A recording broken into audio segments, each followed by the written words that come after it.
Hello guys, welcome back. Rahul Sadasivan സംവിധാനം ചെയ്യുന്ന പ്രണവ് മോഹൻലാൽ നായകനാകുന്ന Dies Irae horror film ബ്രഹ്മയുഗത്തിന് ശേഷം രാഹുൽ സദാശിവൻ കൊണ്ടുവരുന്ന ഫിലിമാണ്. അപ്പോൾ അതിൻ്റെ ട്രെയിലർ റിലീസായിട്ടുണ്ട്. നമുക്ക് എന്തായാലും കണ്ടുനോക്കാം. Trailer presentation.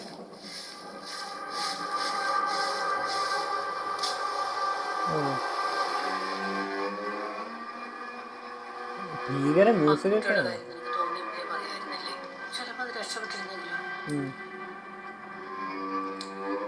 പ്രണവ് മോഹൻലാൽ കലക്കുകയാണ്. അങ്ങനെ എനിക്ക് തോന്നുന്നതൊക്കെ നാട്ടുകാരോട് പറയാൻ കൊടുക്കാൻ പറ്റും. അവരെന്ത് വിചാരിക്കും? എന്നിട്ടാ തോന്നലിപ്പോ ശരിയായില്ലേ? ഓ, ഇതിൽ ജംപ് സ്കെയർസ് ഉണ്ടാവും തോന്നുന്നു കേട്ടോ. മനുഷ്യനെ പേടിപ്പിക്കാൻ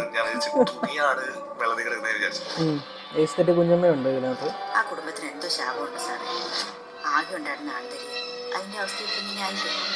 ഇതെന്താ സംഭവം? ഓ,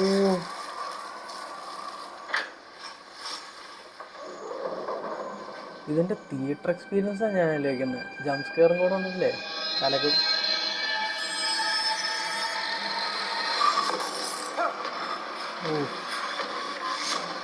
പറഞ്ഞത് വിശ്വസിക്കും.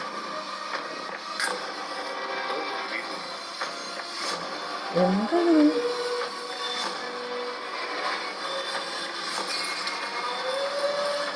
ഗംഭീര വിഷ്വൽസ്.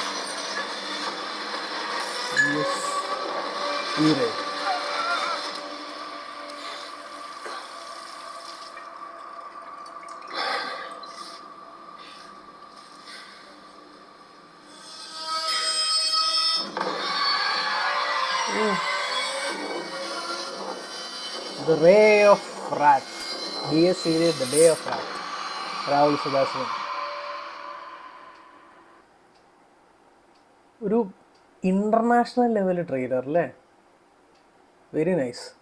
ഒന്നും പുറത്തു വിടാതെ, എന്നാൽ ചെറിയ ചെറിയ ഈറി കട്ട്സൊക്കെ വെച്ചിട്ട് ഒരു ഭയങ്കര വീർഡ് മ്യൂസിക് ഒക്കെ ഇട്ട് ആ രീതിക്ക് പ്രണവ് മോഹൻലാലിനെ നല്ല രീതിയിൽ ഇതിനകത്ത് യൂസ് ചെയ്തിട്ടുണ്ടെന്ന് ഞാൻ വിശ്വസിക്കുന്നു.